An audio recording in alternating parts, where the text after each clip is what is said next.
সত্যপ্রকাশে আলোকিত সমাজ বিশেষ প্রতিনিধি নৌসিন চলে এসেছে আমাদের ব্রাহ্মণবাড়িয়া জেলায় অবস্থিত জিলুর রহমান উচ্চ বিদ্যালয়। এখানে আমার সামনে উপস্থিত আছেন আমাদের মাননীয় প্রধান শিক্ষক জনাব মোহাম্মদ মাহবুবুর রহমান। স্যার, আপনাকে অসংখ্য ধন্যবাদ জানাচ্ছি। স্যার, আমি আপনার কাছে এই মুহূর্তে জানতে চাচ্ছি যে জিলুর রহমান উচ্চ বিদ্যালয় এটা কত সালে স্থাপিত হয় এবং এই নামকরণটা কিভাবে করা হয়? আসলে জিল্লুর রহমান উচ্চ বিদ্যালয়টি দুইটা পর্বে স্থাপিত হয়। পূর্বে এই ইউনিয়নের স্বনামধন্য ব্যক্তিত্ব দানবীর জনাব মরহুম জিল্লুর রহমান সাহেব 1969 সালে বিদ্যালয়টি প্রতিষ্ঠা করেন। স্বাধীনতার পরে প্রতিষ্ঠানটি বিভিন্ন কারণে কার্যক্রমটা বন্ধ হয়ে যায়।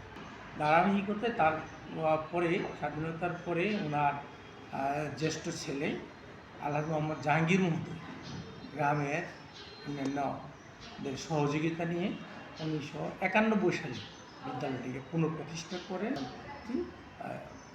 কার্যক্রম চালিয়ে যাচ্ছে।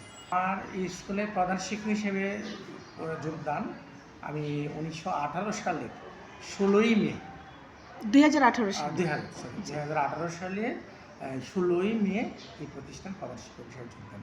এর আগে আসলে এটা আমার চতুর্থ প্রতিষ্ঠান। আমি আমার শিক্ষকতা জীবন শুরু করি আশুগঞ্জ উপজেলার দুর্গাপুর উচ্চ বিদ্যালয় থেকে। এরপরে ওইখানে প্রায় 4.5 বছর চাকরি করি। তারপরে সরাইল উপজেলার একটা স্বনামধন্য উচ্চ বিদ্যালয় ওরালবাহু উচ্চ বিদ্যালয় ইংলিশ টিচার হিসেবে ওইখানে প্রায় 1.5 বছর চাকরি করি। তার হিসেবে নাসিরনগর উপজেলার কুন্ডা উচ্চ বিদ্যালয়। আসলে আমরা যারা আছি আমরা তো এই দুনিয়াটা ক্ষণস্থায়ী, তাই না? ইচ্ছে করলে তো অন্য একটা পেশা নিতে পারতাম। শিক্ষকতা একটা মহৎ পেশা, নিয়ে কাজ করি। আমার জন্য দুনিয়া এবং আখেরাত দুইটা জিনিসই আছে।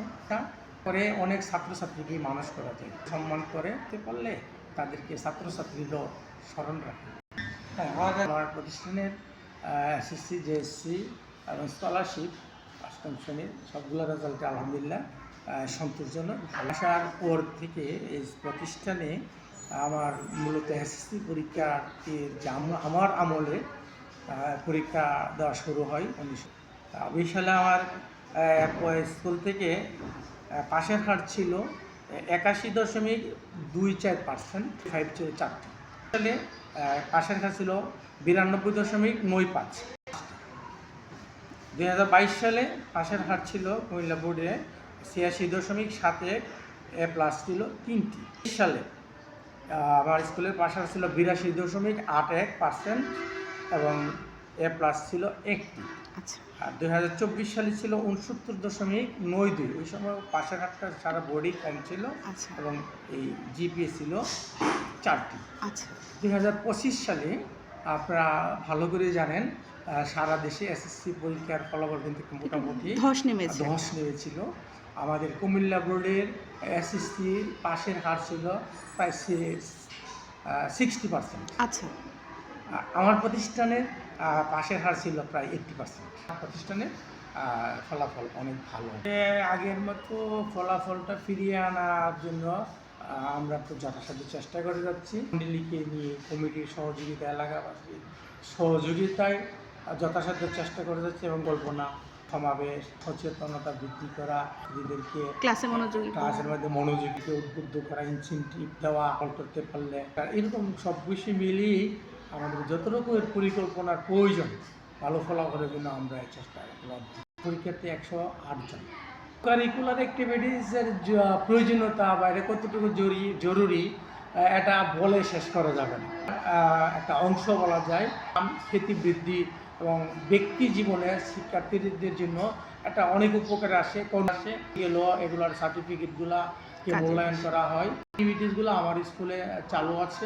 উপজেলা পর্যায়ে, জেলা পর্যায়ে আমরা বিভিন্ন পুরস্কার পাই এবং এদিক দিয়ে আমরা মোটামুটি আসলে বিভিন্ন কারণেই বলেন, রাজনৈতিক কারণেই বলেন, আসলে আমার স্কুলের ডিজিটালাইজটা আছে। আমার শিক্ষকগুলো অনেক অভিজ্ঞ এবং আমাদের মাল্টিমিডিয়া ক্লাসও আমরা শিক্ষার্থীদেরকে পাঠদান করে থাকি। সুযোগ সুবিধা তারা পেয়েছে এবং তারা একটু আমার দিক থেকে একটু এগিয়ে আছে। ক্লাস সেন্টারগুলো পাই নাই, পেয়েছিলাম। সামনে হয়তো আমরা এগুলো পাইলে আরও উপকার যেহেতু আমরা আমরা আরও অনেকটা এগিয়ে যাচ্ছি। অনলাইন ক্লাস যেটা বলছেন 3 দিন, আমার দৃষ্টিকোণ থেকে আসলে এটা তেমন উপকার বয়ে আনবে না, আর ক্ষতি করবে। মোবাইলের দিকে আরো ধাবিত মোবাইলের দিকে হবে। আসক্ত হয়ে যাবে, যেমন করে দেখেছি জি। ছাত্রছাত্রীদেরকে যে আমরা মোবাইলটা দিয়েছিলাম, আমরা এটার সুফল রয়েছে, কুফলটাই আমরা দেখতে পেয়েছি। উপকারিতা আছে, অপকারিতা আছে। জি জি আমি মনে করি এটা বয়সের দোষ, এগুলা করাটা আমি মনে হয় তেমন উপকার হবে না। পাশে গেলে যে মোবাইল যে ডিভাইসটা আছে, প্রায় 60% অভিভাবকের তাদের এই সক্ষমতা নাই থেকে মোবাইল ডিভাইসটা কিনে দিবে। ডিভাইসটা থেকে দূরে রাখার জন্য আমি প্রতিনিয়ত সময় নষ্ট করি না, প্রায় আমি আমার অ্যাসেম্বলি ক্লাসে মাইক দিয়ে তাদেরকে এটার যে কুফলগুলো তাদেরকে বোঝাই, রাখার চেষ্টা করি। মোবাইল ডিভাইস আনা সম্পূর্ণ নিষেধ। কর্ণশূন্য শিক্ষকদের মাধ্যমে আমি চেকিং দিই, মাঝে মধ্যে এই বিষয়ে অভিযান চালাই। মাদক এবং বাল্যবিবাহ আসলে এগুলা আমাদের সমাজের জন্য, দেশের জন্য একটা বেদি। এটারও নির্দেশনা আছে। নির্দেশনা অনুযায়ী আমরা যারা শিক্ষকতা করি প্রধান, আমরা এদের কুফলগুলা শিক্ষার্থীদেরকে আমরা ক্লাসরুমে বিভিন্নভাবে তাদেরকে বোঝাই, কি না হয় নজর রাখি।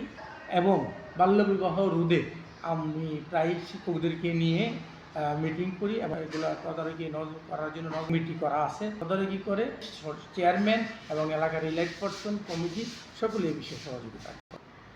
আসলে আপনাকে তো আমি আমার প্রতিষ্ঠানের ফলাফলগুলো আপনাকে অবগত করেছি, এবং আমলা ফল এবং আমার আমলের যে আগের যে 5-6 বছরের ফলাফল বলে আমি আসার পরে ফলাফল অনেক পরিবর্তন হয়েছে।